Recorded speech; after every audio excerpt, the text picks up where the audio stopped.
What happens when a ruthless billionaire's heart violently stops and his elite peers simply step over his dying body?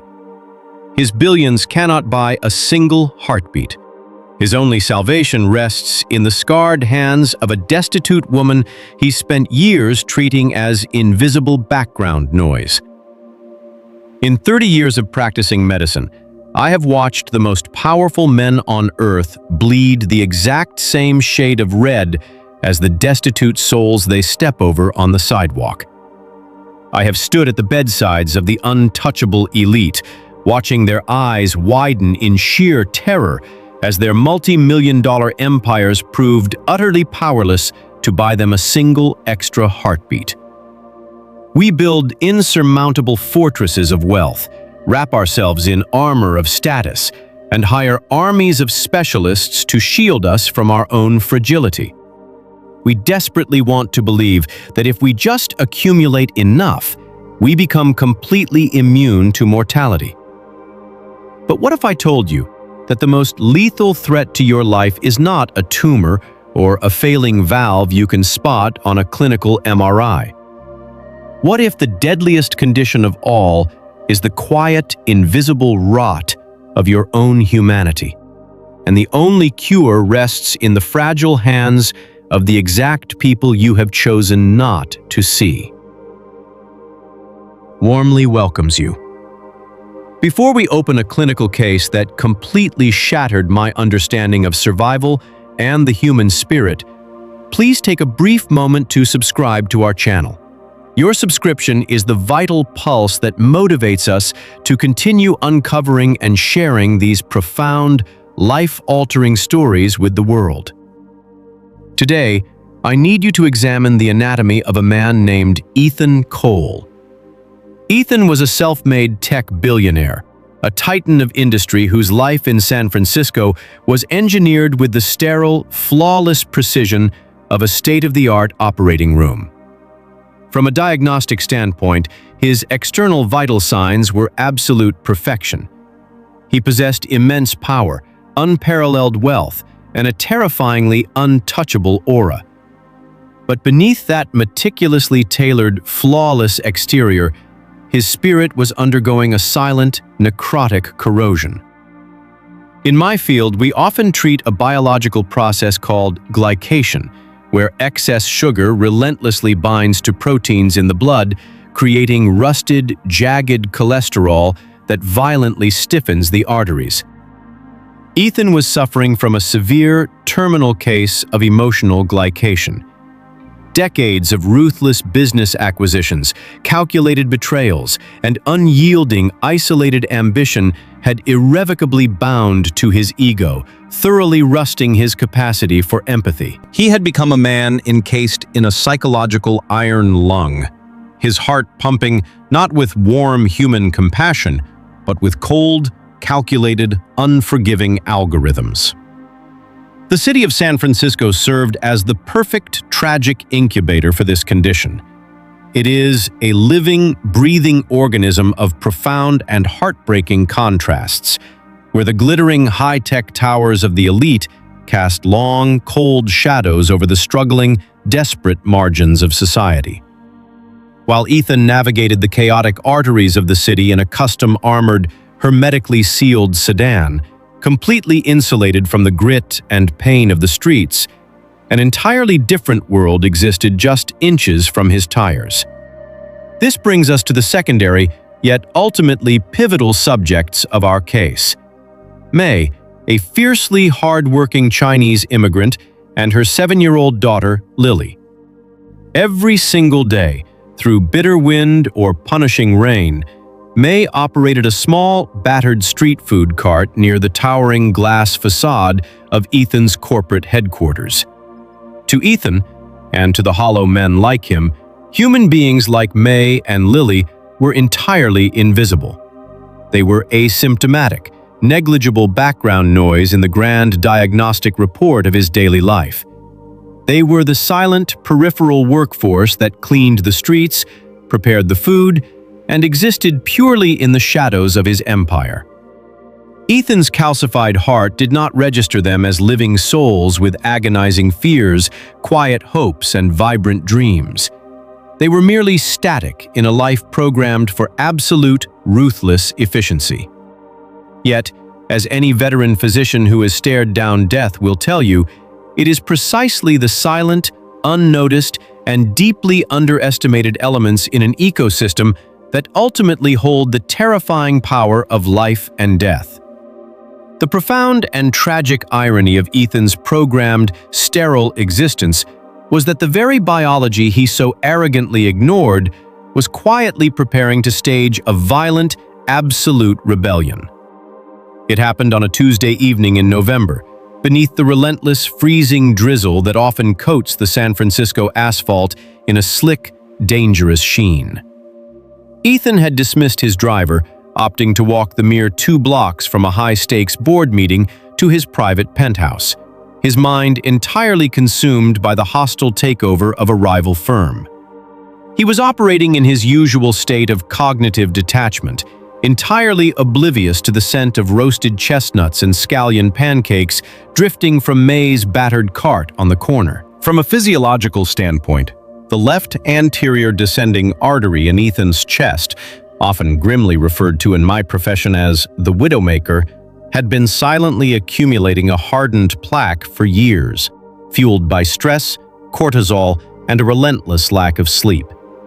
In a fraction of a second, that brittle plaque ruptured.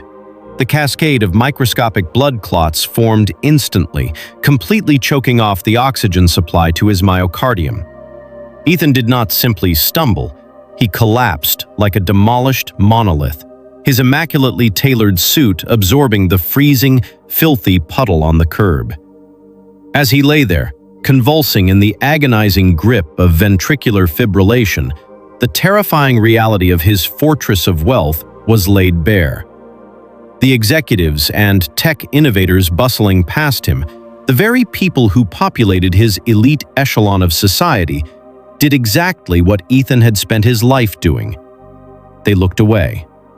Assuming he was simply another tragic, drug-addicted casualty of the city's merciless streets, they stepped over his twitching body, adjusting their umbrellas and tightening their designer scarves against the wind. His billions of dollars, his unyielding authority, and his terrifying aura were entirely, utterly useless as his brain cells began to suffocate. It was the invisible woman, the asymptomatic background noise of his grand empire, who broke the freezing apathy of the street. May abandoned her livelihood, leaving her cash box and searing grill unattended, and sprinted through the rain with 7-year-old Lily trailing behind her. She fell to her knees in the icy sludge, her rough, burn-scarred hands immediately pressing against Ethan's chest. May possessed no medical degree, but she possessed something far rarer in that freezing concrete canyon, a deeply ingrained, frantic human empathy. She screamed for help in broken English until a reluctant bystander finally dialed for an ambulance, all while she relentlessly performed crude but desperate chest compressions. Lily, shivering in her thin coat, took off her own woolen scarf and wedged it under the head of the dying billionaire to protect his skull from the harsh, unforgiving concrete. As the distant wail of sirens finally pierced the city's ambient noise, Ethan Cole's life was not being sustained by his elite concierge medical team or his offshore bank accounts. He was tethered to the mortal realm by the sheer, desperate physical exertion of a woman he had spent 5 years walking past without ever once meeting her eyes. Carried from the chaotic, rain-slicked pavement where an invisible immigrant breathed life into his failing lungs, Ethan was violently thrust into the sterile, humming purgatory of my intensive care unit. When they wheeled him through our double doors, he was barely a man. He was a failing, graying organism clinging to the absolute edge of the abyss, requiring immediate cardiac catheterization and the deployment of a stent to force his choked artery open. For 3 days, he lay in a medically induced coma, suspended in a twilight world of ventilators, vasopressors and rhythmic mechanical beeps that dictated the fragile terms of his survival. As his attending physician, I watched his board members and corporate lawyers hover in the waiting room, not out of profound personal grief, but out of a terrified anxiety for the plummeting stock prices that his sudden absence had triggered. They were calculating the statistical probabilities of his mortality, treating his failing heart as a volatile asset on a balance sheet. When we finally reduced the sedatives and the harsh fluorescent lights of the ICU pulled Ethan back into consciousness, the absolute terror in his eyes was something I had witnessed 1,000 times before. He tried to speak around the endotracheal tube, his panicked hands grasping at the bed rails as he realized he was entirely stripped of his armor, vulnerable, and completely powerless. After we successfully extubated him, I sat by his bedside, the rain lashing against the reinforced glass of the hospital window, and I told him exactly how he had survived. I did not soften the clinical reality. I explained that his heart had stopped beating for nearly 4 minutes, and that the only reason his brain was not permanently liquefied by hypoxia was because a street vendor named May had refused to let him die in the gutter.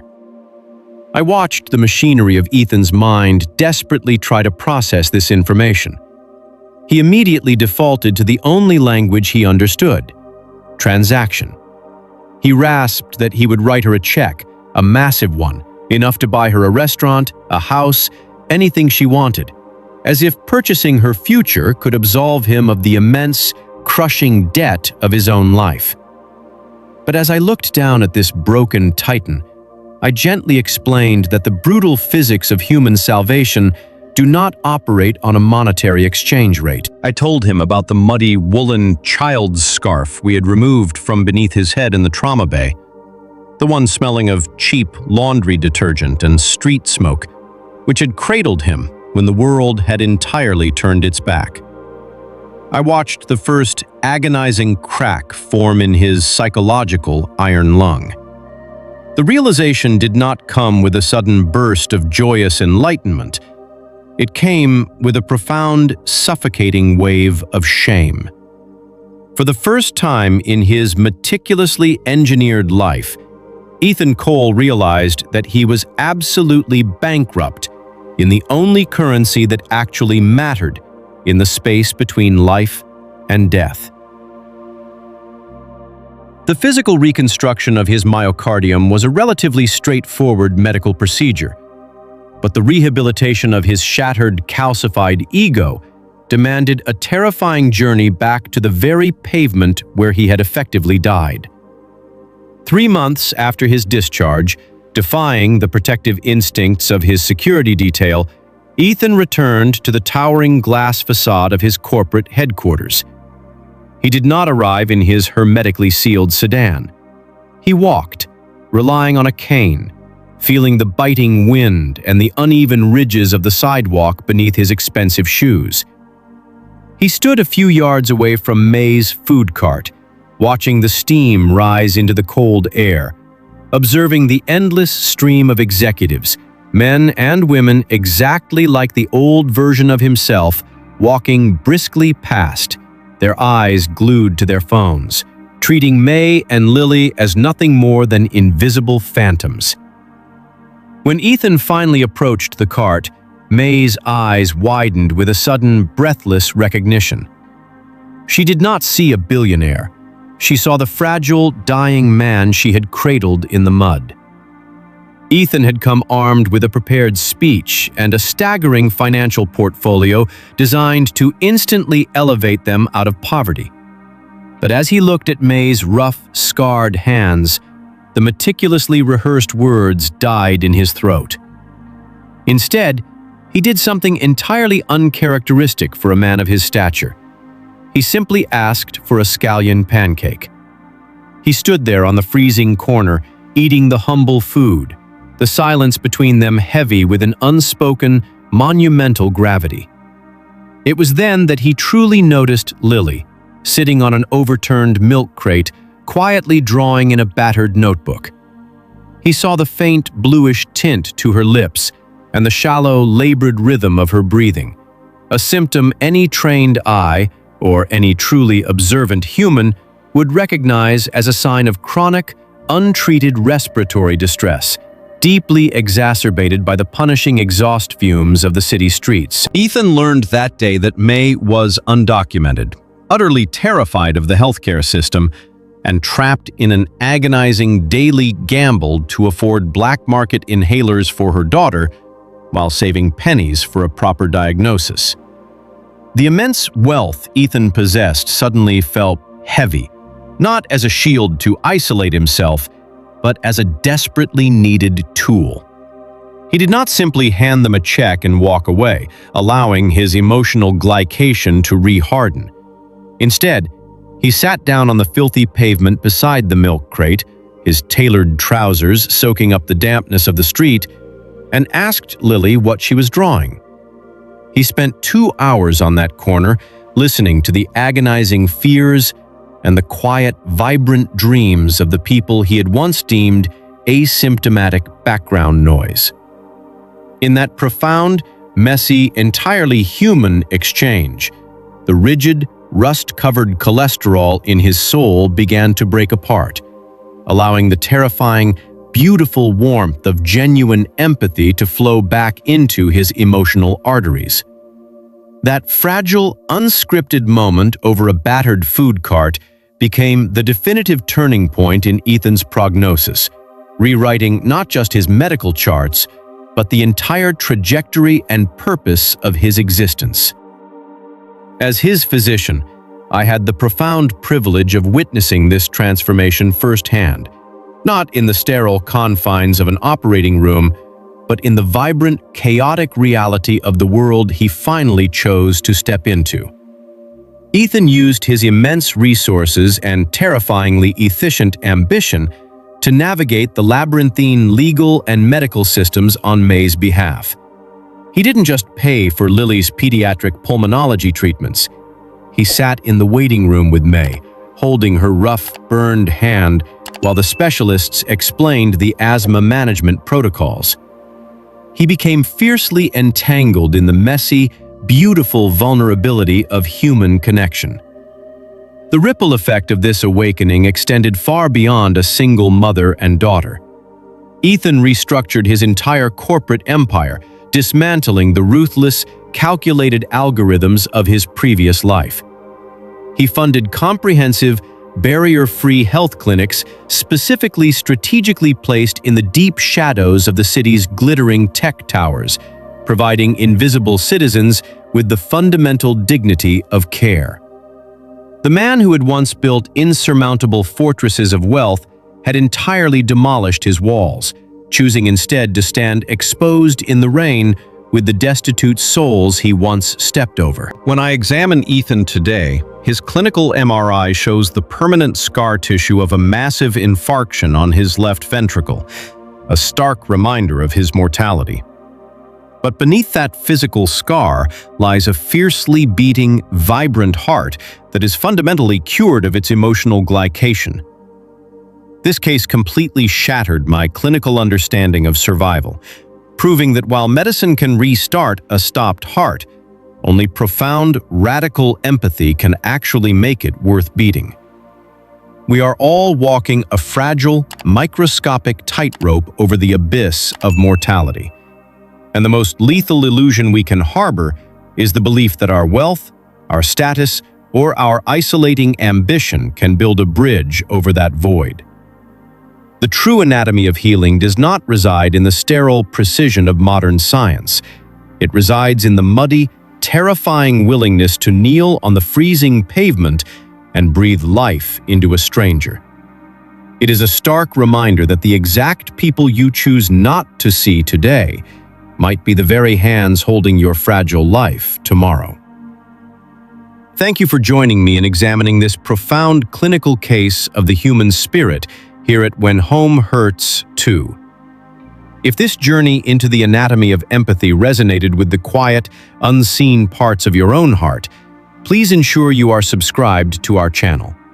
Your ongoing support is the vital heartbeat that allows us to continue dissecting the beautiful, agonizing, and ultimate truths of our shared humanity, one story at a time.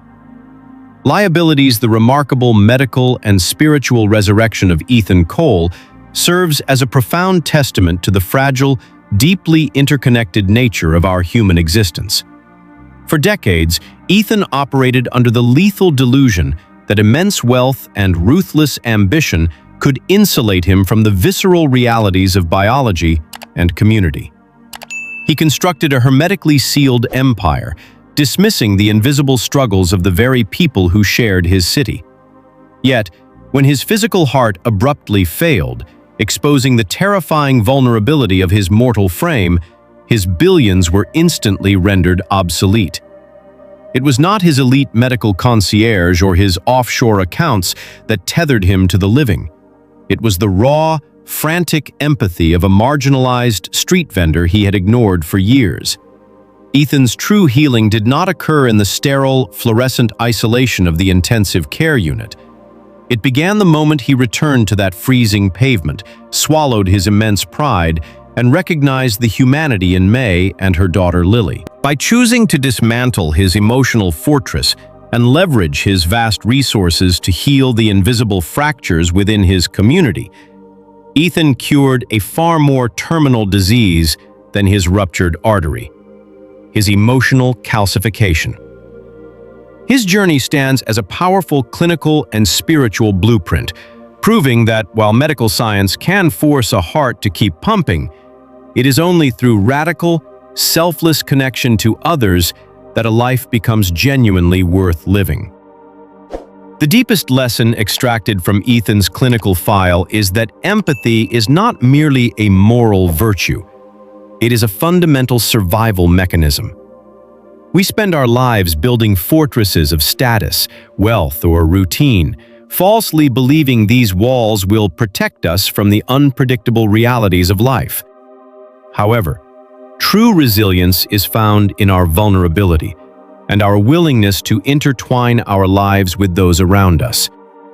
To apply this to your current life, challenge yourself to truly see the invisible people in your daily routine: the service workers, the passing strangers, the individuals you normally look past. Break the cycle of transactional interactions.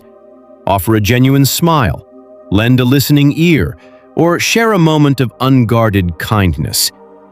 Strip away the armor of your own busy schedule and recognize that our shared humanity is our only true safety net. By actively practicing radical empathy, you protect your own soul from the silent, deadly buildup of apathy. Have you ever experienced a moment where a complete stranger showed you unexpected kindness when you needed it most? We would be deeply grateful if you could share your story or perspective in the comments section below, so our entire community can learn from and be inspired by your experiences. If this exploration of the human spirit resonated with you, please subscribe to the channel. Your ongoing support is the vital heartbeat that motivates us to continue uncovering and sharing the profound, beautiful truths of our humanity in our next videos.